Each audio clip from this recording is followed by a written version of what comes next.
Yes, I'm so excited today because today my mom, I'm here with my mother. My name's Amanda. Janette.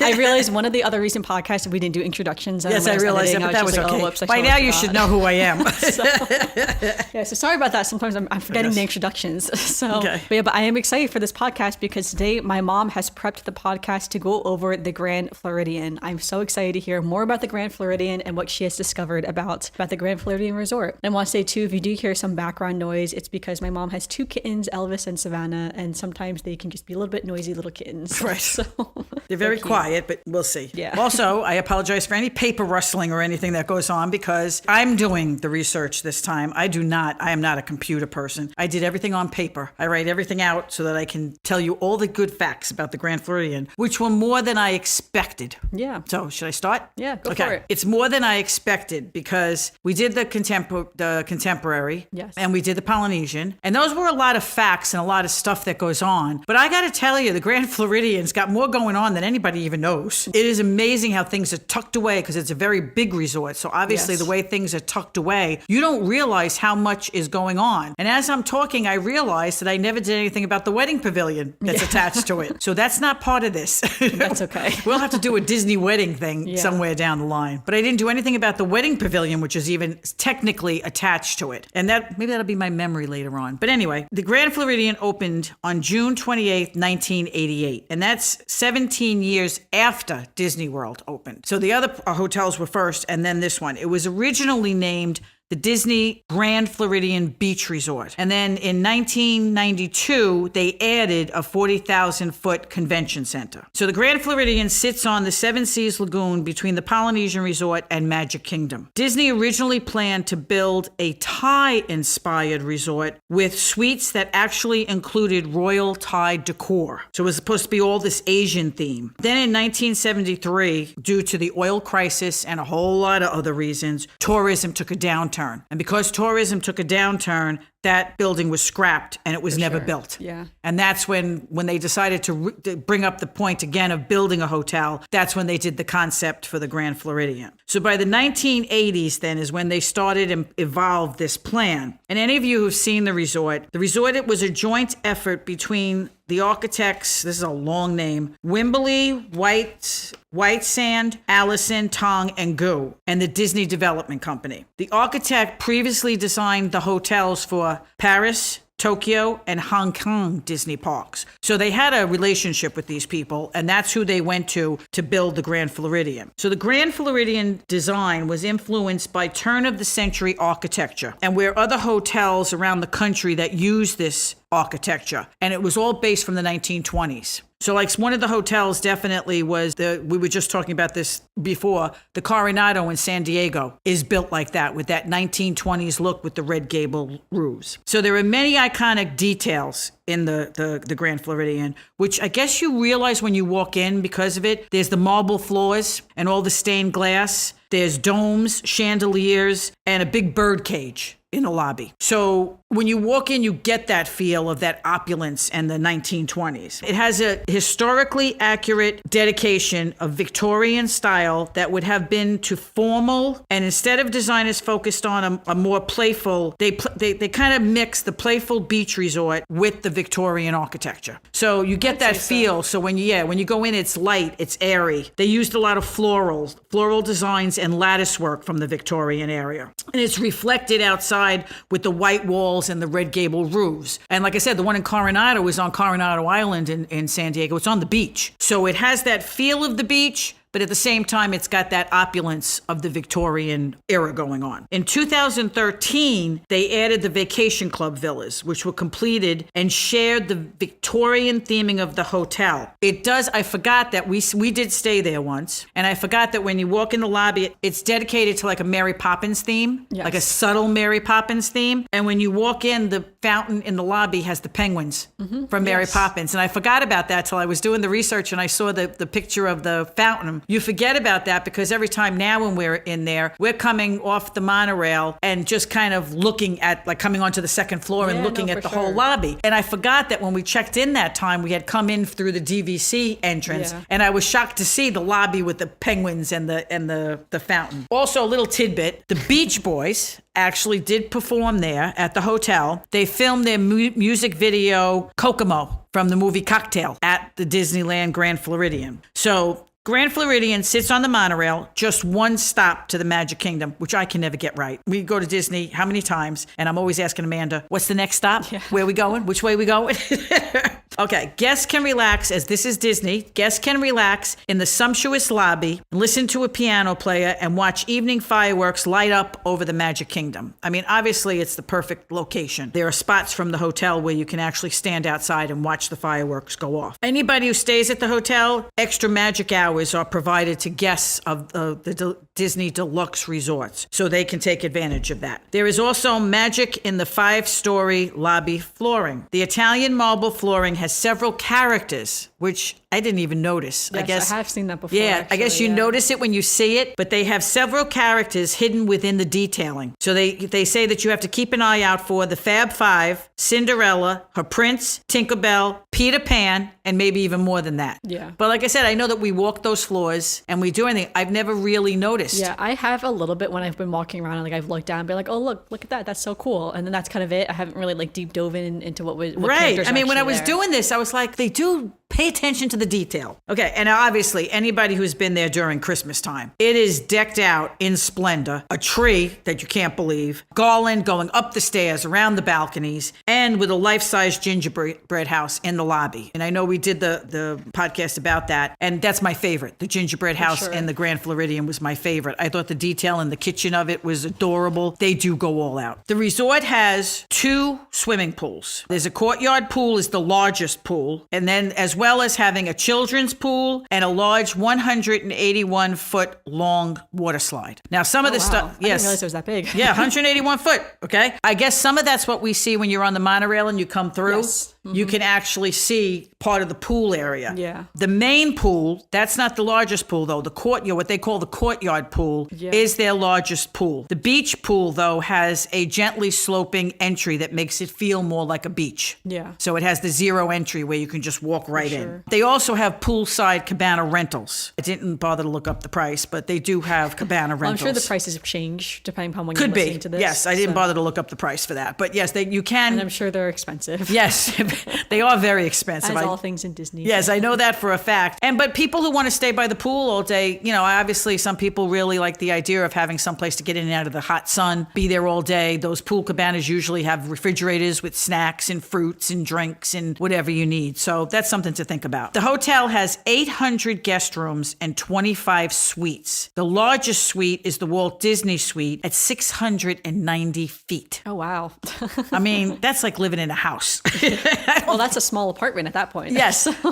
My problem with that is I don't think I want a room that big because then I tend to get nervous about leaving stuff behind. Yeah. The bigger the room, the more you spread out. Yeah. But that would be great too, like if you were getting married, to have one of those suites. Yes. So you could have like your hairdresser and your makeup artist come into the room with you and like maybe all your bridesmaids with you. So that I feel like those are like... That would be something to really splurge on. Yeah. Yes. And I would assume that, obviously, like I said, I didn't even do the wedding pavilion. Didn't even dawn on me to do the wedding pavilion and do the thing that they have the carriage and the whole thing that goes on there. But there are hidden Mickeys throughout the resort too. I guess there's hidden Mickeys everywhere. You have to look for them, they said, in the lighting fixtures, the carpeting, and inside some of the restaurants, which are harder to find. Obviously, lighting and carpeting, they're easy to find when you're walking around and seeing them. But they said in the restaurants is where the hardest hidden Mickeys are to find. Some guests can actually watch the electrical parade on the Seven Seas Lagoon from their rooms, as we know from the other hotels too. If you've got a room that faces the lake view, then you can watch the electrical parade and you can hear it all night long. Well, they no longer play the music, luckily. Back in the day, like 10 years ago, they used to play this like really like electrical jingle the whole time, and it was so loud. And it used to drive us crazy because it was so loud. Right, everybody wanted to go to sleep. And it wouldn't stop until like 10:30. Like it was pretty late, and this jingle was still going, and I hated it. Right, I remember you saying that, so I'm saying, oh my God. I grew to hate it, unfortunately, and now they don't play it anymore. Right, so if you have a Lakeview room... Or they play it much quieter, rather. Right, you can watch the Seven Seas Lagoon parade go by. Okay, the hotel has a 24-hour power fitness center with a full service spa. Obviously, they offer massages, hair, body treatments, manicures, and pedicures. I've heard really great things about their spa. Really? I would love to go to. I've never been to a spa a day in my whole life, so I would love to go to their spa and like maybe get a massage, have my first massage. I'm not a in spa Disney, person. I remember one time when manicure. I was in Disney, though, years and years ago, I needed a manicure. I'd broken it. We were just talking about this. I had fake nails at the time. The kids were young, and of course, I had fake nails attached, gel, whatever they were, and one popped off as I was picking up my suitcase to get off the plane. And I said, "Oh, I'll just go get it replaced. Like I'll just go." There was no place on Disney property to get your nail replaced. I went all week with one less nail because we didn't have a car, because at that time you just went right over to the Disney property and you stay on Disney property, and it was we weren't going anywhere, so we didn't have a car that vacation. And I remember that there was no place that I'd have to get in a cab to go to a nail salon to get my nails done. So that was not happening. So I went all week without a nail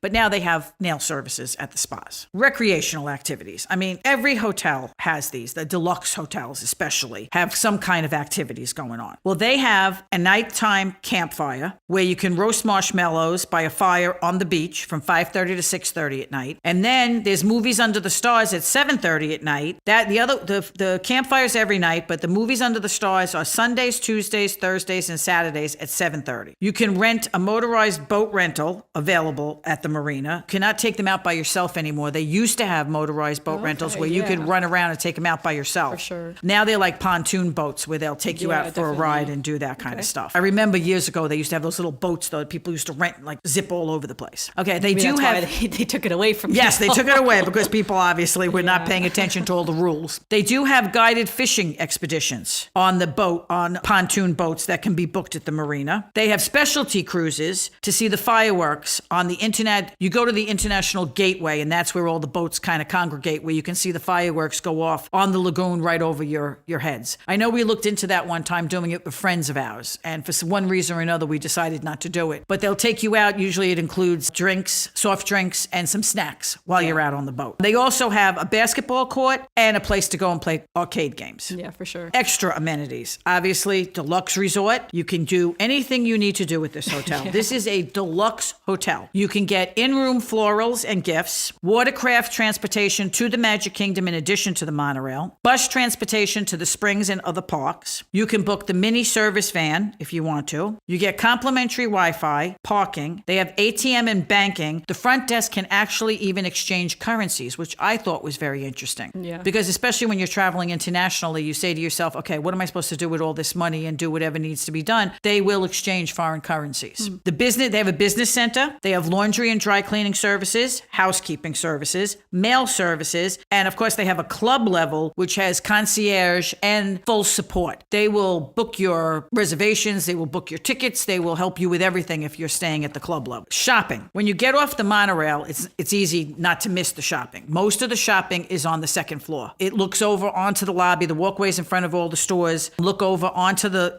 lobby, and their stores they're cute. They're really cute. I really love walking around in their stores. They're just really, really nice. It's very calming. It's very nice. Marble floors. It feels very boutique-esque almost. Yes. Like you walk in, it feels like it's a boutique, even though a lot of the merchandise is what you'd buy in other Disney stores. Yes, especially the when I get to the mercantile store. Yeah. Basin White is in there. Obviously, they have one there, and they have one in Disney Springs, which is what they classify as a bath and beauty emporium, carrying natural bath and body care and hair care items to fragrantly pamper yourself and loved ones. Okay. And it is fun. It is fun to go in there. They have lots of cute soap. Basically, it's a soap store. It's a fancy soap shop. It's a soap shop. But they sell really cute themed soap. So like they'll sell soap with like Mickey's on it, with like other Disney characters on it. We have bought some of that soap. Yeah, I bought it lots for gifts, especially the themed ones. When we went in October, I bought some Halloween themed ones, and they do like scents based on like themes as well, which is really cute. Yes, I definitely recommend checking it out. Yeah, it was just recently refurbished too. Yes. It was closed for like a short time. Everybody was all wondering what was going on. They had the windows covered up, but they just reopened. But I think they were just cleaning and refurbishing and doing that kind of stuff. Then they have the Curiouser Clothiers. That's a boutique shop, definitely. They're all open all day. This one, Curiouser Clothiers, is open from 9 to 9. Disney-inspired designer clothing and premium souvenirs. Yes. When you walk in there, it is like going to a clothing boutique. Yeah. They have a lot of really cool regular clothing, and they have a lot of cool clothing with Disney logos on it. The only one who's ever bought anything there is Daddy, because... Well, no, years and years ago, we went to Disney World, I guess it was December, and it was very unusually cold at the time, and we were not prepared. Oh, is that where you at got your all. scarf? Okay. Yeah, so I got a scarf there. I still have that scarf to this day. And I remember the scarf was this gray scarf, and I remember I loved it so much. It was very expensive, though. My parents were like, we're not buying that scarf. It was so expensive. But it was so cold, they were like, yeah, we'll get you the scarf. Yes, it had a little Mickey on the edge. No, that one didn't have the Mickey. That one didn't have the black Mickey? and white checkered one scarf okay. I have has the Mickey, but that one was from a different store, though. Okay. But this gray one was just like, it was a Disney scarf. Like, it had a Disney tag on it, but it didn't have any Disney on it. Well, that's what this clothing store, you don't have to buy Disney merchandise. And I think that's also because a lot of people going there, when you're there at a certain season, you need a bathing suit, you need a cover up, you need a scarf, you need a hat, you need gloves. Yeah. Not everybody wants to buy something with a Mickey on it, especially for that price, because... Well, also back in the day, they didn't always used to have all the cute winter clothes for Disney. Whereas now they have lots of cute winter clothes that are like Disney-ified. Yes. Whereas back then, there was very, very little. Very little. We've been caught a couple of times where we've been wearing double and triple sweatshirts because they don't sell the fleece jackets and the line jackets and the rain jackets. And now they do, which is great. They got smart. Yes. Well, I also have to say that Florida, little by little, like the rest of us, the temperature's changing a little bit, and they do have a little bit more cooler weather. But that store, really nice store. I mean, really high-end stuff, beautiful, some designer pieces, clothing, pocketbooks, things like that. Menswear, like I said, my husband bought a couple of, he has at least 2 Disney sweaters that actually just have a little Mickey on the chest that are very nice, quarter zip sweaters, very, very nice. Then there's the M Mouse Mercantile, and that's their souvenir shop.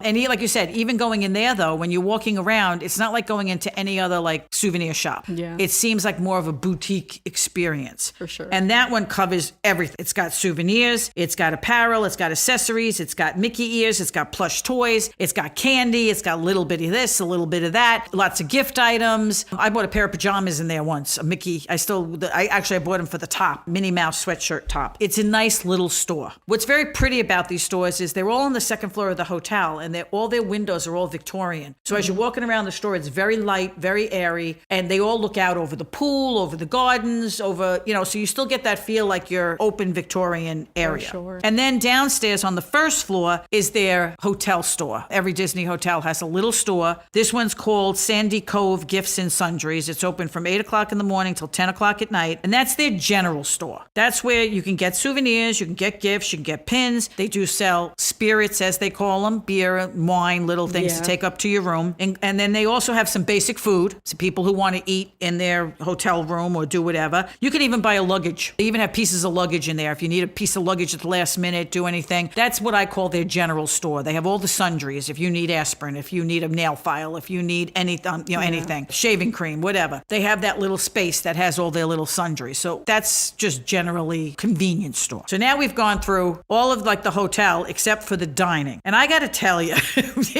we don't eat in a lot of the restaurants there because they're high-end restaurants. Yeah. A lot of them. The high-end restaurants, one of them is Victoria and Albert's. A lot of people, everybody that goes comes out raving about it. Yeah, everyone says it's really good. Yeah. Victoria and Albert's is listed as a signature dining. They get the 5 Diamond AAA award since 2000. Every year they get a 5 Diamond that's award. That's wild. So love that. So for 23 years, they get a 5 Diamond award from AAA. They have a price fixed menu, and it says that you can eat under a grand rotunda dome with Victorian themed murals and wall coverings with flowers and butterflies adorning the ceiling, making you be reminiscent of sitting in a garden. Okay. So it must be beautiful. Yeah, I was going to say, that sounds lovely. Yes, when I heard that, I was like, ooh. Well, maybe you and Dad should go to Victoria. No. There are 2 reasons why Daddy and I are not going. One of them is this. Okay, first, guests must be 10 and above, so they don't want any little kids running around because, whatever. This is something that the chef will, and this is another thing, the chef will try to accommodate any dietary needs, but you have to be aware that some of these items are being specifically prepared and cannot be changed. Yeah. So they're kind of telling you, if you've got dietary needs, this is not the place to be going to eat, which I could understand, unfortunately, because they're not catering to the general public. Yeah, definitely. Okay. You get free valet parking, though, for this.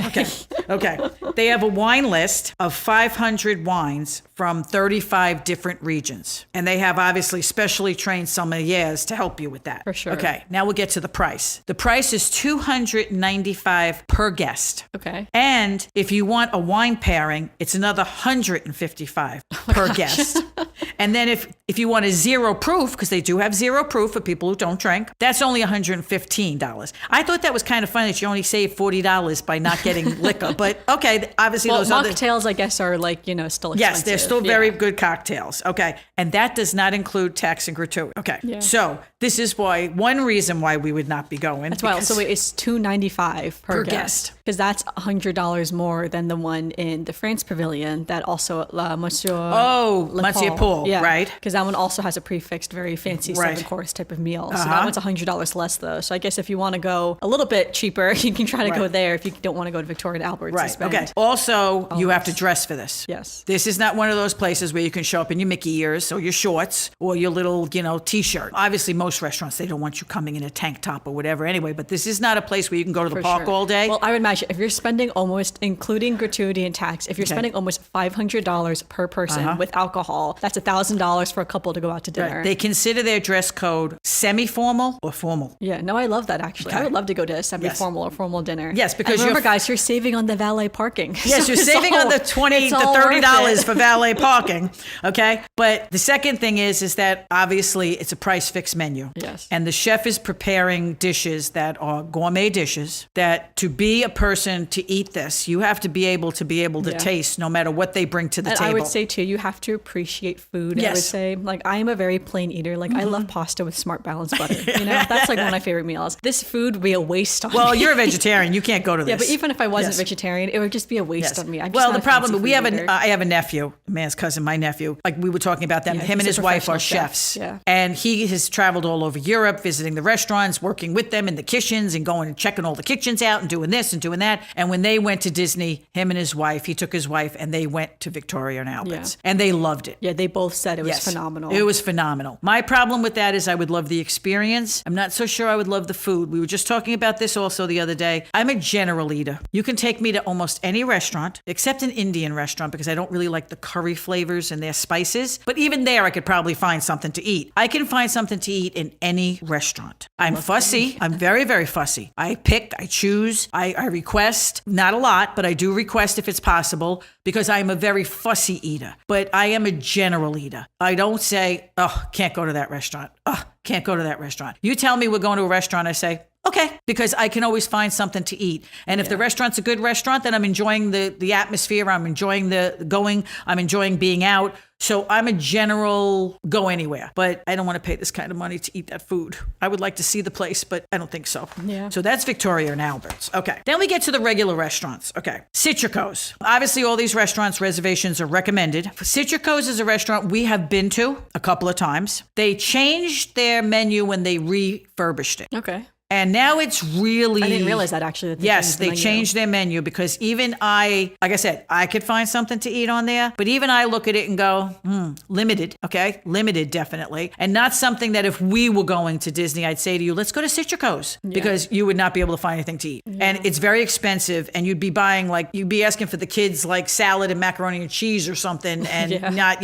for that kind of money, it's not worth it. But they say that they are a Florida cuisine with Mediterranean flavors, with a stylish setting that pays homage to Mary Poppins and has an award-winning wine list and a signature dining dress code. Now we get to the signature dining dress code. Yeah. That's where they don't want you showing up in tank tops, cut-off shorts, sandals, and Mickey ears. I have never seen them turn anybody away, but they frown on it. Yeah. Because it is, like I said, once they refurbished it and reopened it, they did change their menu a little bit and has gotten very Florida cuisine with those high Mediterranean flavors. Okay. Yeah. So, I mean, it looks nice. It looks pretty. And like I said, we always enjoyed Citrico's, but it is a very, very nice restaurant. And another restaurant in a beautiful setting. It also, in Citrico's, there is a lounge. If you want to enjoy drinks, you can actually order from the dinner menu at the bar. Okay, that's nice. So if you wanted to sit at the bar, like both are open from 5 to 9:30. Dinner ranges anywhere from $35 to $59 for dinner. And if you are on the Disney meal plan now, it's 2 table services. Oh, for sure. It sounds like it'd be 2 table service credits. What's nice about this is that, let's say you just wanted to have an appetizer. Yeah. You didn't want to go and sit and have a big entree at Citrico's, but you wanted to go and do something there. You could go and have their really great drinks and their wines and whatever and sit at the bar and order food. Yeah, no, that's great. Yeah, I like that they do that. Yeah, I didn't know they did that in Citrico. Yeah. So that's always a thought. Okay, Narcosis. Narcosis is waterfront setting. Narcosis is one of those that if you get a late table, you can actually sit there and watch the fireworks go off over the Magic Kingdom. So reservations are recommended, but definitely it's hard to get. They also closed during COVID and then like kind of refurbished themselves and reopened. Theirs is also $35 to $59 per adult for like an entree. And they open from 5 to 9:30 just for dinner. They have a signature dress code and they're also 2-table service meals. They are a lot of steak and seafood. Okay. So that's another restaurant we have not gone to because it does limit the fact that it's not like going to a regular steakhouse where they do have Caesar salad and macaroni and cheese and things they have that all sides. Yeah, see that when we go to a steakhouse, we can like say, Le okay. Cellier, for instance, in Epcot is a steakhouse, but they have lots of sides, so a vegetarian can easily eat all the sides. Narcosis is not one of those places. First of all, I find that a lot of these restaurants have very limited menus. Yeah. I think that's why where the problem sets with us is that even though you can find something, it's very hard to find something in these menus because they're very high end and they're very limited. Yeah. Their entrees are maybe 5 entrees and most of them have fish or whatever in them. Yeah. So, and they're not like catering to like pizza,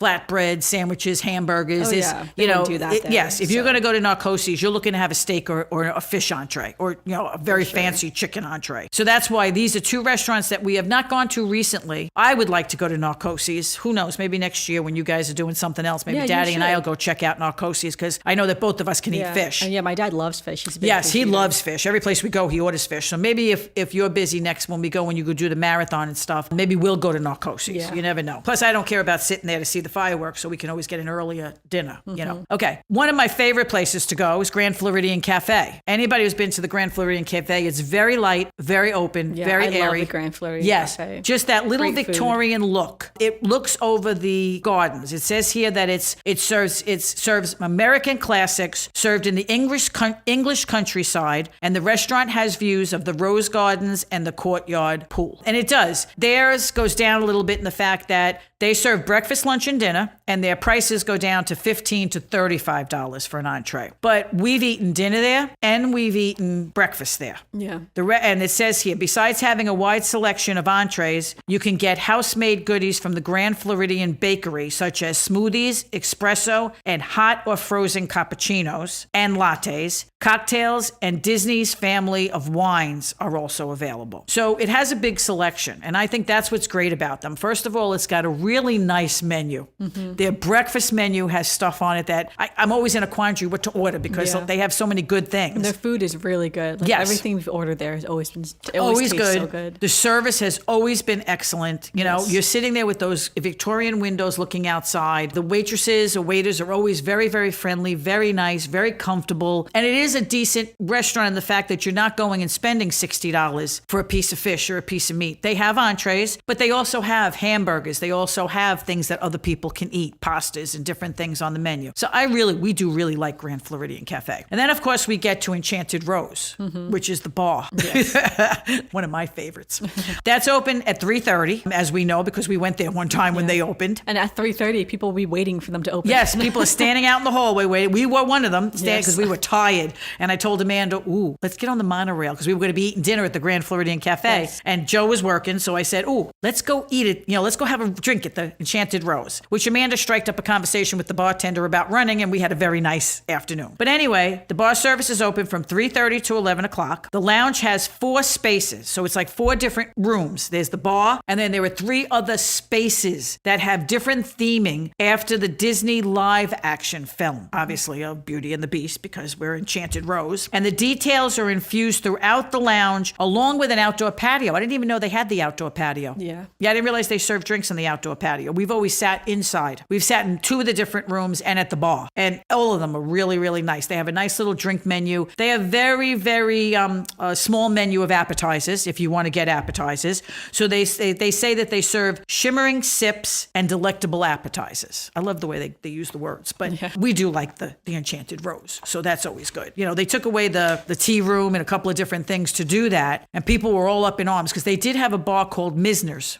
I mean, we've been there a couple of times when we wanted to hang out before it was time to go to dinner or whatever. And it was a very nice little bar.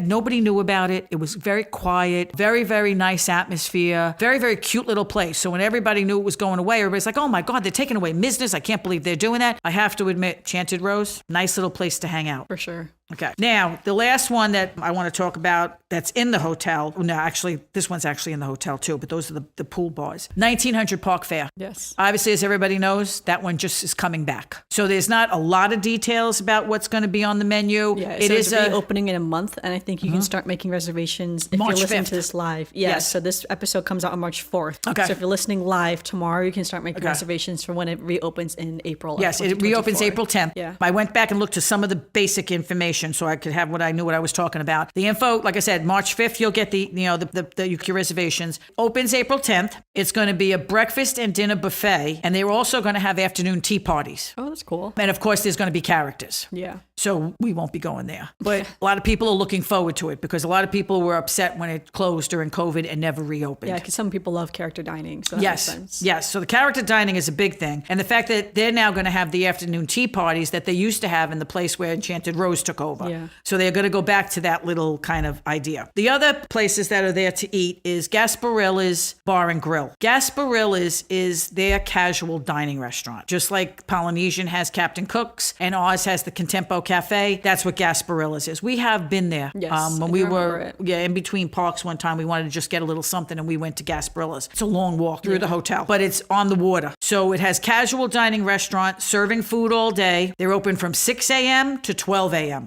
And they said all their entrees are like $14.99 and up. And they do the same thing like they do every place else. Eggs, waffles, flatbreads, burgers. They have beer and wine in the cases. They have all the drinks you can want in the cases. They have some pastries that you can buy. It's that kind of general place for people who just want to go and get something without having to sit down at a sit-down restaurant. And then the last two are the pool bars. You have a bar at each pool. Beaches is open from 11 in the morning to 8 p.m. It's a white gazebo bar by the beach and zero entry pool. It has a selection of wines, draft beer, cocktails, snacks, poolside services available, and they have a lunch menu with burgers, salads, chicken strips, things like that. The Courtyard Pool Bar, which is the big pool, is open from 11 to 7 p.m. and it's near the large courtyard pool and has ping pong, table, and 2 TVs. So if you want to sit and eat and watch TV, if there's a game on or something going on that you want to watch on the TV, there's something to do over by that bar. I looked at their menus. They have a similar menus. They don't both serve the same food. They both have very good menus, and on each menu I looked at and said, ooh, that looks good. Ooh, that looks good. But each menu is a little different. Okay. And then last but not least, they have in-room dining. So anyway, here's a lot of information here. After I finished this, I said, oh my God, I want to stay at the Grand Floridian again. We've stayed there once for a very short, like a long weekend basically. Yes. But it was so exciting when we got to stay there because I always wanted to stay Grand Floridian. So I loved our short little trip there. Yes. But we definitely need to stay there again. I would Yes, love to. I would like to stay there again. I got to tell you, after I did this whole thing and started talking about the marble floors and the decorations and the look and the restaurants that are right there that you can just go to and, just the whole feel for where you are and what you're doing, I said, I want to stay there again. So after I finished, I was like, a lot of stuff going on at this hotel. And I think that's what's great about these hotels because you are paying a lot to stay at these hotels, whether you're a DVC owner or you're paying for the room. You're paying a lot to stay at what Disney's telling you is a resort luxury hotel. And I got to tell you, it is a resort luxury hotel. I don't think I missed any details except for the wedding pavilion. Sorry about that. I probably should have did a little deep dive into that. But the wedding pavilion is off behind the pool practically. When you come around on the monorail, you can't miss it. Yeah. It's right there. And it has its own, I'm like, that's okay that's not involved in this because that's a whole separate part of the overall resort. Like it has its own separate like driveway entrance. Yes, like, everything you don't is a even separate enter entrance. Everything is separate. Resort. It's not like people that are coming to your wedding have to go through the hotel. Yeah, for sure. Like to it get is to your fully wedding. separate. So maybe we could do a whole podcast episode just yes, on we the should Disney do it on weddings. weddings. That would be fun. I'll podcast. do one on that. Okay. So we'll keep that in mind. Yes, we'll keep that in mind as one of our titles because we just love weddings. And we could do Disney detail weddings. But anyway, so that's it. Like I said, I think that, I tried to get as much information as possible. It's funny because a lot of people said that in the beginning, a lot of the articles I looked up said that it wasn't family friendly. Yeah. That people assumed that because it was the Grand Floridian and because it was so high end and because the look of it and the Victorian era and blah, blah, blah, it wasn't family friendly. But actually, with everything they've got going on in this hotel, there is no reason that it should not be family friendly. I think you're still in Disney World at the end of the day. So if anything, I think it's nice if you want an elegant experience and you have children, that they'll still have a good time. You know? Yes. I'm telling you. I mean, obviously there is also, when they said the club service rooms, I mean, they cost even more. And those people will do all your planning for you. But I mean, with kids, you've got the 2 pools, you've got all the arcade games, you've got the basketball court, you've got the campfires, you've got the movies under the stars, you've got a ping pong table by the pool. You've got all the things that if kids, wanted to do, if you wanted to do recreation, you don't want to go to the park. You've got the marina, you've got the fishing expeditions, you can go out on the boat. There's so much to do. There's so much to do that I don't know how anybody could be complaining that it's not family friendly. I mean, like you said, in the end, it is Disney. Everything's family friendly. Yeah, no, would agree. So that was my in-depth dive. Yeah, no, that was great. Yeah, I love learning so much more about the Grand Floridian. I feel like there's a lot that I didn't know, especially about all the restaurants and the dining options there. I didn't realize how... I know. I was writing, and I'm like, oh my God. They have way more restaurants than the other hotels really do. Yes, they do. They have all those high-end ones as well as then like the They have a big selection. Ones. Yeah, for sure. Which is like really interesting to see. So yeah, that was really fun. So I'll definitely have my mom do more resort like rundowns like this because it's fun to hear more about the resorts. I'll do the resorts. Yeah, definitely. It'll be my job. That's great. But now we've done all the monorail resorts. That's right. We're off the monorail now. Yes, maybe next time we'll go to the Epcot resorts. And we'll start with the Epcot resorts next. So all right, that's awesome. All right, so we are pre-recording this podcast, but we do have a little bit of Disney news. So the Flower and Garden Festival is now in the full swing of it. I will say, as of recording, it's not. We still have another week and a half or so to go. But some of the new items that is going to be involved in the Flower and Garden Festival, I'll just read a few of them off. The first is the liquid nitro honey mascarpone cheesecake. It will have fresh honey, granulated honey, honey mead, blueberry compote, and that will be at the Swirled Showcase. I like the nitro stuff. It's fun. Yeah, it sounds so interesting. Yeah. Like, definitely, if you're a big honey person, I actually don't really love honey, but I just thought it was like, wow, there's a lot of honey. I think it depends. Honey's becoming a very big thing now. It is, yeah. There's going to be a new seasonal fruit parfait with sweet chili sauce and Dole Whip mango from Refreshment Outpost. I saw that. Yeah, this one looks really good. Yes. They said this is a new Garden Graze item. Mm-hmm. There's going to be a new biscuit and gravy with Impossible chicken, fried steak, and Impossible sausage gravy from Brunch Cot. So, of course, this is all vegan since the Impossible one all has vegan food. Right. This sounds really good, especially as someone who is vegetarian. There are certain foods you just don't eat anymore, basically. So it's fun to kind of see like a chicken fried steak. I mean, like, I don't think I've ever had that since I went vegetarian. I don't eat it even a regular chicken fried even steak. Before I went vegetarian, you don't really, gravies and biscuits and chicken fried exactly. steak. You don't like get that. But I thought that was really cool. Real chicken. There's a hot honey chicken sandwich. This is going to be Southern fried chicken sandwich with hot honey and pickles on a brioche bun. Where's that? We got to get that. That's in Connections Eatery. Okay. Tamala de Rajas, poblano peppers, corn, and cheese in a masa topped with poblano cream sauce, creme mexicana, pickled carrots and onions with chives. This is in Jardin de Fiestas. There's also a ramen cup, which I thought was so cute. Oh, wow. New ramen cup. Okay. This is going to be a ramen salad shaken in a cup with fresh vegetables, grilled chicken, and dashi broth with chili oil and yuzu from Hanami, which of course is in Japan. One other last new item is the Coteau au crème citron, which it has lavender and thyme compote. Oh my god, this is like quite the French title. Compote de fruits rouge. It's a warm cake filled with lemon, lavender, and thyme infused cream served with berry compote from Fleur de Lis. Wow. So again, that will be at the French the French one. So I thought some of them were so pretty too when I saw the pictures because they have little edible flowers on top that you can eat. So again, by the time this podcast episode comes out, all of these, I'm sure there'll be lots of reviews online of people tasting all the foods. So we don't have reviews yet, but I just wanted to highlight some of the new items at the very least. And we will be going to Disney World during the Flower and Garden Festival, but not for a few months still. So not lunch we'll have to check some because I mean these portions are always small when you have them. They are small. They're small little tastings because they want you to taste everywhere. Yeah. So we'll have to stop and do at least a tasting in a couple of different places. Yes. All right. So again, pre-recorded. So a few weeks ago, though, Disney World has announced the birth of baby elephant Cora. So Cora is cute. Now on the savannah in Kilimanjaro Safari. So if you'd like to see Cora and her mom, you should go on Kilimanjaro Safari to go see her. I think she was actually born a while ago, but she just was like behind the scenes. They don't put her out. Yeah. So now that she's older and kind of, I guess, a bit more socialized to hear the trucks and everything like that, now she's on Kilimanjaro Safari. So that's super exciting. We can go see her. And Disney also announced that Animal Kingdom is expecting 2 more baby elephants in 2020. 2025. So next year, and if you're listening live, if you're listening in the future, 2025, 2 more baby elephants will be coming to Animal Kingdom, which is so exciting. I know elephants have one of the longest gestational periods, so I'm sure the mothers must be pregnant right now for them to be born next year. But baby elephants also, I think the statistic is like after humans, baby elephants will stay with their mothers longer than any other creature in like the wild, so to speak. I think it's 10 years a baby elephant stays with his mother. So that is so exciting, which means that for the next 10 years or so, we'll kind of have like baby and mom to look at. Hanging together. Very exciting for that. And our last little bit of Disney news here, again, just because we're so pre-recorded, it's hard to do some Disney news, but Disneyland has just announced some fun updates for the 2024 Star Wars nights. So this is including their ticket sale dates and pre-sale dates for Match and Key holders. Unfortunately, by the time this podcast episodes come out, all of these dates will have passed. Gone. So sorry about that, but some other news about that though. So hopefully if you got your tickets, I'm sure there's probably still ways you can get tickets. So definitely try to get tickets if you like to. Some of the new items that they're going to have at the Star Wars night, there's going to be over 20 new event-specific eats, and that will be available only during that Star Wars night. They have not announced yet what those eats are going to be, so very excited to see. And of course, they're still going to have the Galactic Dance Party. This is like all the major tunes that they kind of play on the main street of Disneyland. The Resistance Show of Unity. This is the big thing that mainly everyone kind of goes for. So if you haven't been there before, you haven't seen photos, everyone will bring their own lightsaber to the park. It's the only time you're really allowed to have your lightsaber out and about, so to speak. And everyone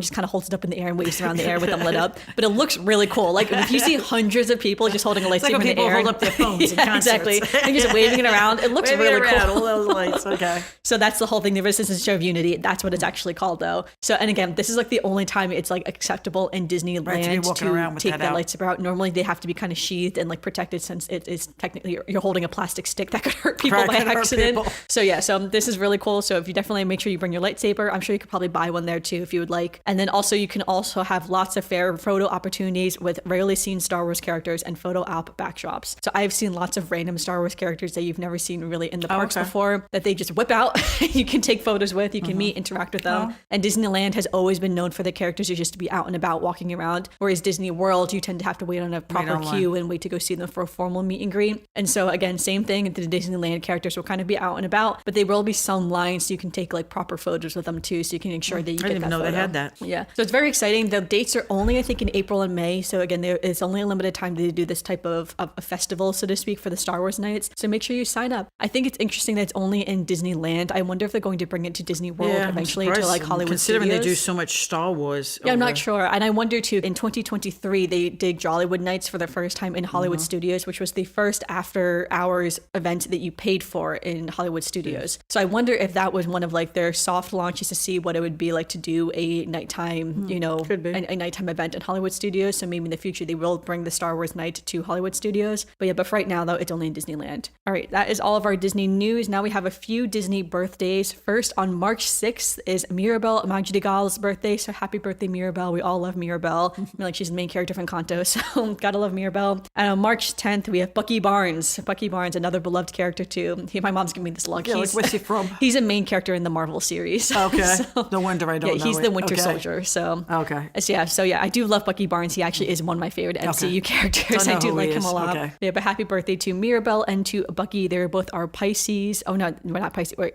are we still in Aquarius season? No. Yeah, at that point we're in Pisces season. Yeah, by the time this podcast, right now we're still in Aquarius season. By the time this podcast episode comes out, we're in Pisces season. So our two Pisces, king and queen. All right, and that transitions to our final segment, which is our Disney memory. So do you have a Disney memory? Well, my Disney memory triggered when I realized I didn't do the wedding pavilion. The time we stayed at Grand Floridian, one of the days, I think I had a cold or whatever it was, and we said, "Oh, let's just go take a walk before we do anything." Just walked around a little bit. And we walked around the property, and as we walked around the property, the carriage came by. Yeah. The Cinderella carriage that they use for the weddings. I guess I don't know if they were taking it from one place to another or what they were doing. It seemed like they were kind of training the horses a little bit. Because it was not a weekend. It was not a daytime where they were having a wedding. Out and about. Yeah. They were just out and about, and we got to just take pictures and see them up close and see that carriage up close without having to be at a Disney wedding. And that's what triggered it off when I said something about, oh my God, the pavilion's behind in my mind I was picturing the pool and the pavilion. I was like, ooh, okay, that's my Disney memory. Yeah, no, I remember that too. I was going to kind of talk about that as well, because I think that was so cool that you can just kind of catch glimpses of it during the day. I don't know how frequently they take it out or have the horses kind of train and just practice with the carriage just to kind of keep their skills up, so to speak. But it is so amazing when you see that carriage, as well as depending upon the time of heavy on what's going on, sometimes they will have Cinderella's glass slipper out and about too that you can take photos with. Yes. So I would say, I also want to say too, because when we were just there in December, the glass slipper just happened to be out that day, and there was a photo pass photographer there, and I thought that was so cool to see Cinderella's glass slipper. That's right. I forgot about that. And so that was super exciting for me, because I've always loved Cinderella. She's been one of my favorite Disney princesses since I was a child. So to see that in person is always so exciting to see the one singular slipper. Yeah, it's not there all the time, but every once in a while. So definitely make sure you keep an eye out for that in case you get to see some of these fun little Easter eggs that are out and about. Right. Carriage was a big one. I got to tell you, it was amazing to see it up close. It makes you feel so special. Yeah, we'll definitely do an episode just on the Disney weddings. Okay. There is a whole podcast. I don't know the woman who runs it personally, but I do listen to the podcast called Disney Weddings. I think that's what it's called. It's something to do with Disney weddings, Walt Disney World weddings. Okay. And she basically just interviews with couples who had their wedding in Disney and kind of ask them questions and going over like their experience with their Disney wedding and stuff. So I'd recommend listening to that podcast if you're interested in more about Disney weddings, because that one, she really, all the details are there across every park, every resort. Well, because as time goes on, I mean, originally when that wedding pavilion was built, it was the only place to have a Disney wedding. And then as time went on, I mean, you can basically have a wedding at every anywhere, resort. anything, all the parks, all different times of day. Right. It really you got the money, they'll do it for you. For sure.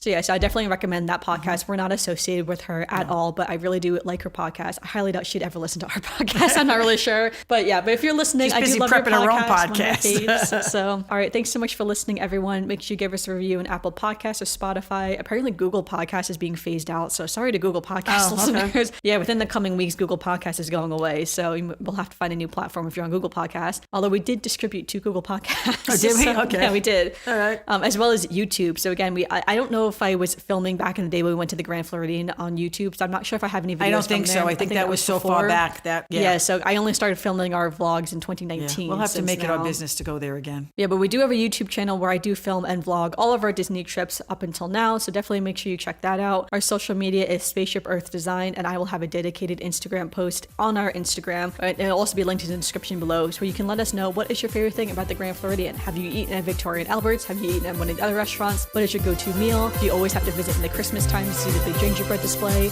Let us know. I would love to hear your favorite things about the Grand Floridian.